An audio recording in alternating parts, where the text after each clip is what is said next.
A secret is the deadliest weapon in the glittering halls of the Tun. Whispers travel faster than carriages, and a single rumor can destroy everything. But imagine this: what if the most admired young lady of the season, the one every suitor longs for, was not who she claimed to be? What if her polished smile and graceful curtsy hid a truth so shocking it could topple her world? The season begins with the sound of violins echoing through the grandest ballroom in Mayfair. Chandeliers shimmer, gowns sparkle like jewels, and the air is filled with laughter that hides 1,000 secrets. Among the sea of hopeful debutantes stands a young woman whose beauty and poise draw every gaze. Gentlemen bow, mothers whisper, and even the queen herself seems intrigued. To society, she is perfection, the very picture of refinement. But beneath her silk gloves and borrowed jewels lies a truth too scandalous for anyone to imagine. She was once a servant in the very houses she now graces. Her name is spoken in awe, but none dare ask where she truly came from. The story given to the Tun is neat, polished, and believable. A distant relative raised quietly in the country, now returned to take her rightful place in society. Few question it after all. Appearances are everything. And yet, behind every practiced smile, there lingers the shadow of discovery. Each bow, each dance, is not just a performance for admiration, but a battle to keep her past buried. The weight of her secret is heavy. She knows the Tun can forgive many sins: greed, arrogance, even infidelity, but never dishonor. And nothing in their eyes is more dishonorable than pretending to be something you are not. The scandal of a servant masquerading as a lady would not only destroy her, but also ruin the family that dared to present her to society. Still, she walks into each ballroom with her head high, knowing that charm is her only weapon. The gentlemen see only elegance, never the tired hands that once scrubbed floors or the ears that overheard gossip from behind closed doors. The ladies admire her gowns, unaware that she once pressed them for others. She has crossed the invisible line that separates servants from society. But one slip, one word spoken too loudly, one enemy too curious could send her tumbling back into the shadows. For now, the world believes her illusion. She is courted, admired, envied. But in the Tun, every rose hides a thorn, and every lie waits for the right moment to unravel. And as her season of triumph begins, so too does the quiet murmur of suspicion. Someone has seen her before. Someone remembers her face, not from a country estate, but from the servants' hall. The grand masquerade is fragile, and the Tun is waiting for the mask to fall.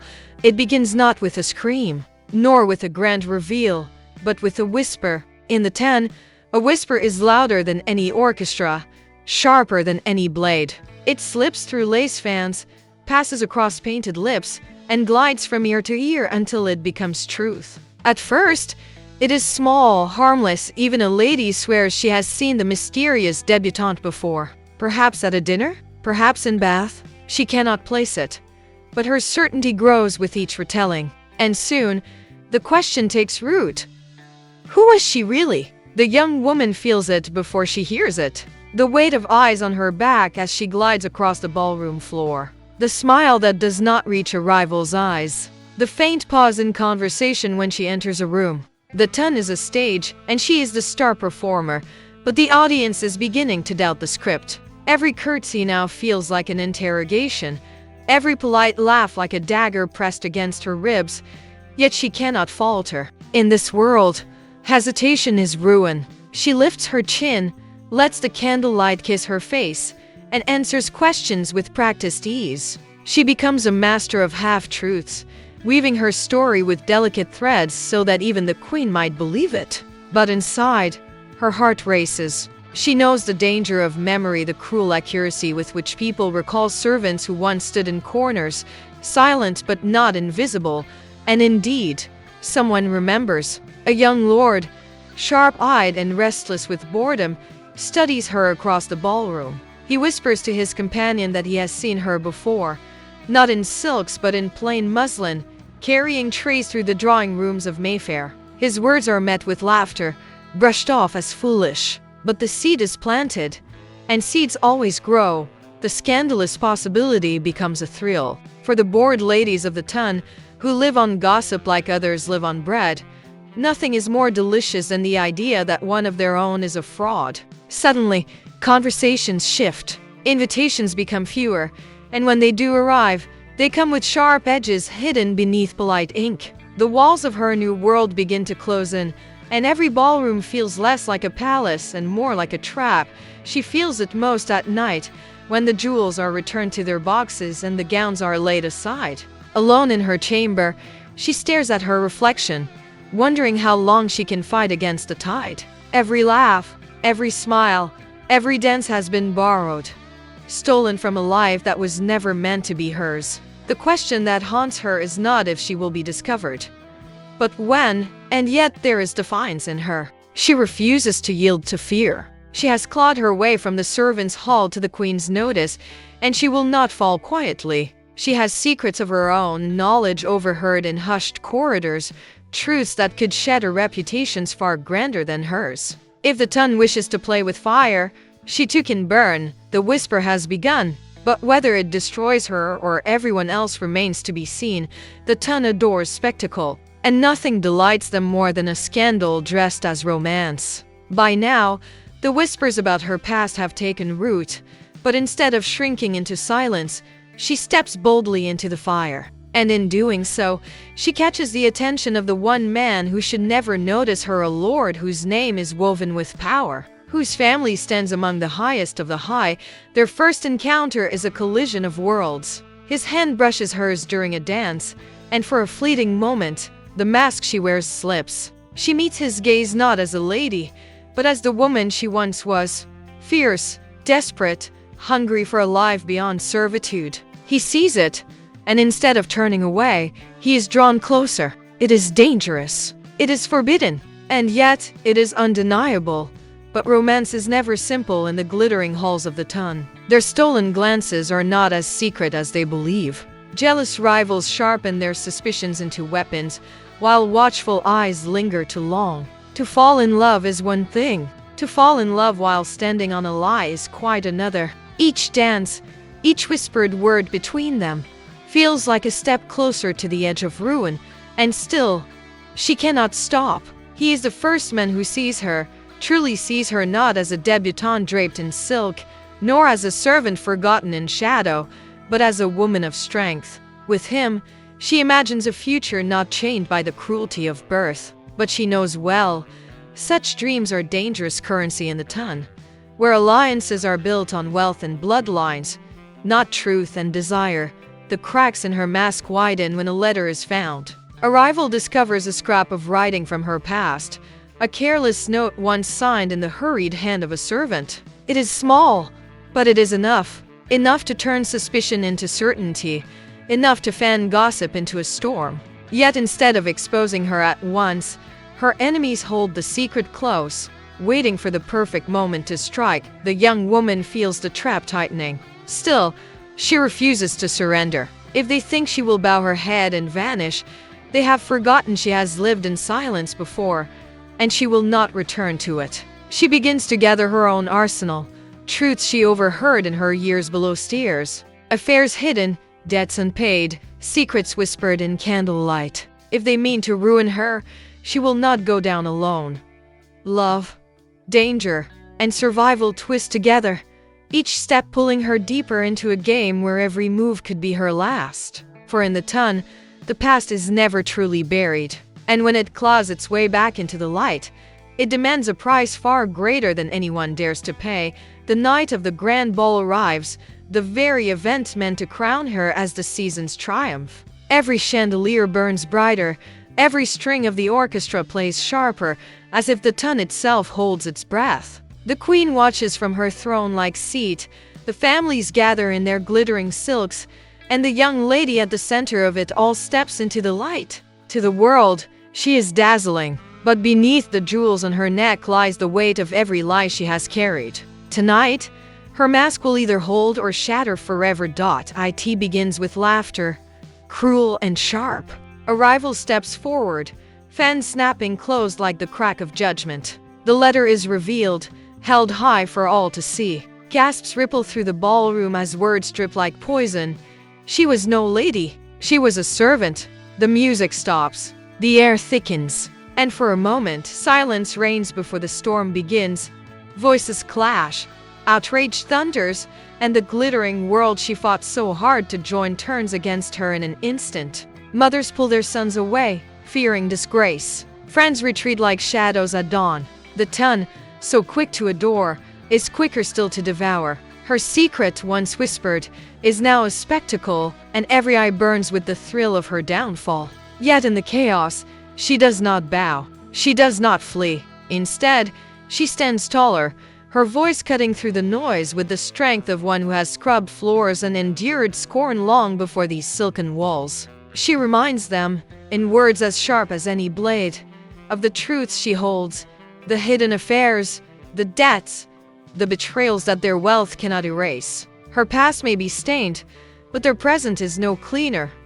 The ballroom trembles under her defiance. Some shrink in shame, others rage in fury, but all are forced to listen. And then, against all reason, one man steps forward, the very Lord who saw her, who loved her not as a lady nor as a servant, but as herself. His hand finds hers, and in that touch lies a rebellion greater than any scandal. Together they face the jeering crowd, daring the Tun to decide whether love can outshine bloodlines, whether truth can survive in a world built on lies.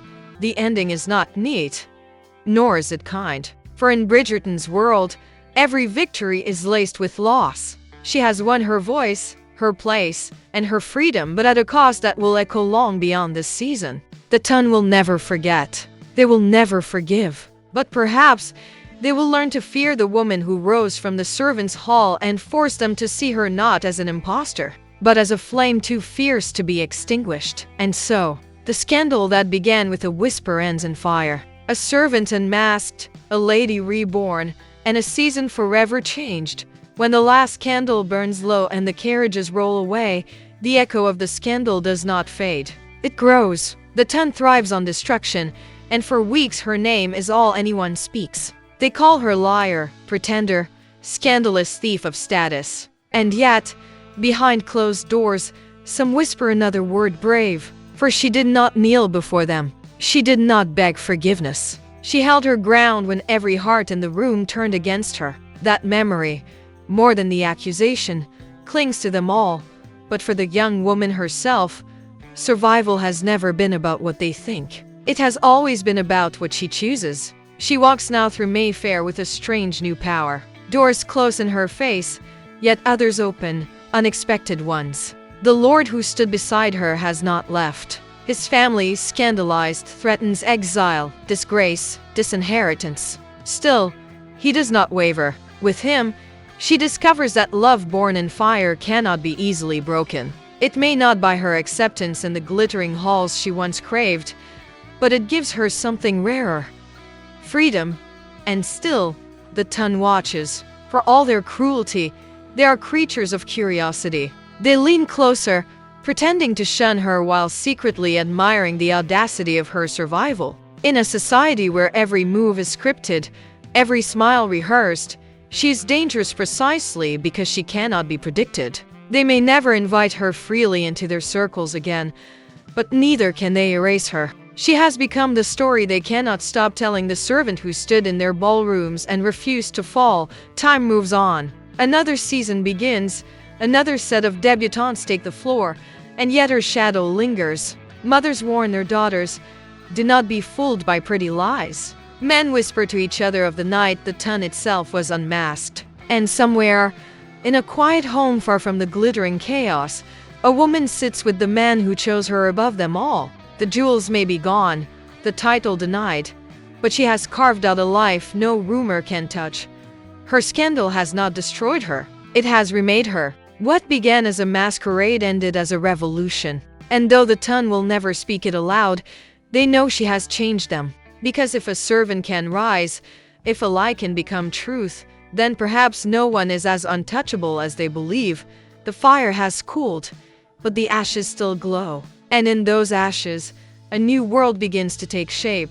A scandal does not die when the woman at its center walks away. It spreads, crawling through every gilded wall, seeping into every whispered conversation, infecting every family who dares to think themselves untouchable. Her fall was not hers alone, it was a mirror held up to the Tun, and the reflection has left them shaken. The mothers, once so proud, now cling tighter to their daughters, warning them that beauty without pedigree is a curse. They polish their daughters' names as if they were jewels, desperate to remind society of their ancient bloodlines. But behind their stern faces lies fear. If a servant could fool them once, perhaps it could happen again. The Tun is a fortress, and she has shown them that its walls are not as strong as they believed. The gentlemen are no less changed. Some laugh at her story, turning it into an entertaining anecdote over brandy. Yet others grow restless, for the scandal has sparked a dangerous thought: what if love need not bow to blood? A seed of rebellion stirs in the younger sons, those destined for little more than titles without fortune. They wonder, why marry for duty when one could marry for desire? Why chain themselves to the rules when one woman has proven rules can be broken? Even the queen, who once graced a debutante with her notice, is forced to reckon with her own judgment. The scandal reflects upon her court, and in the quiet of her chambers, she wonders if she has been too blind, too eager to be dazzled. Her silence is deafening, and in that silence, the Tun spins endless tales. Some say she was betrayed, others that she secretly admired the young woman's audacity. Whatever the truth, her approval no longer carries the unquestioned weight it once did. And then there is the Lord, the man who stood beside the fallen woman when no one else dared. His defiance is its own scandal, shaking alliances his family spent generations building. Invitations are withdrawn, smiles harden into sneers. Yet still, his choice ripples outward, giving courage to others who have long been trapped by society's chains. His rebellion whispers through the season, if he could defy the Tun, perhaps they can too. Thus, the season is poisoned.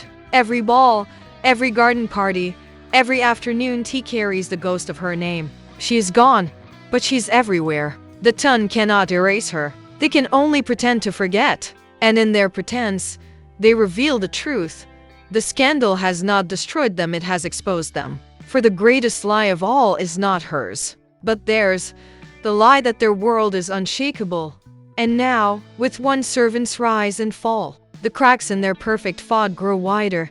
The Tun thrives on memory. They forget nothing, forgive rarely, and repeat every story until it becomes legend. And so, though the young woman who once masqueraded as a lady has vanished from their ballrooms, she has not vanished from their lives. She remains in every whispered warning, every jealous glance, every desperate attempt to keep the walls of their world intact. She has become their ghost, a reminder that the lines between servant and lady, truth and lie, love and ruin, are thinner than they wish to believe. For the families of Mayfair, the scandal was a wound. For her, it was a rebirth. She did not win their approval, but she won her freedom. She did not wear their crown, but she claimed her voice. And in the shadows where the Tun rarely dares to look, servants tell her story with pride. Maids whisper of the girl who once pressed gowns and now pressed against society itself. Footmen boast of her courage, their eyes shining with the hope that perhaps one day they too may escape the chains of invisibility. She has given the forgotten a heroine. The Lord who chose her walks beside her still. Stripped of his family's favor, mocked in drawing rooms, he nonetheless carries himself as though richer than kings. For he has chosen not what society demands, but what his heart desires. And in that choice, he has written a story far bolder than any alliance or fortune could ever promise. Their love, born of fire and scandal, is not gilded with jewels or titles, but it is unshakable. Meanwhile, the Tun rebuilds, as it always does. New scandals bloom like roses in summer, new debutantes dazzle, and new affairs keep the gossip alive. But beneath the glitter, the fear remains. They know now that one bold woman, one servant in disguise, nearly shattered the illusion that sustains them. They know it could happen again, and that truth, more than anything, haunts them. The season is over, but the story endures, not in the way the Tun would write it, but in the way history always remembers the ones who dared to defy. She was a servant. She became a lady. And in the end, she was more than either. She was the scandal that changed everything. The curtain falls, but the embers glow. For in Bridgerton's world, scandals do not end. They echo, they linger, and sometimes they begin again.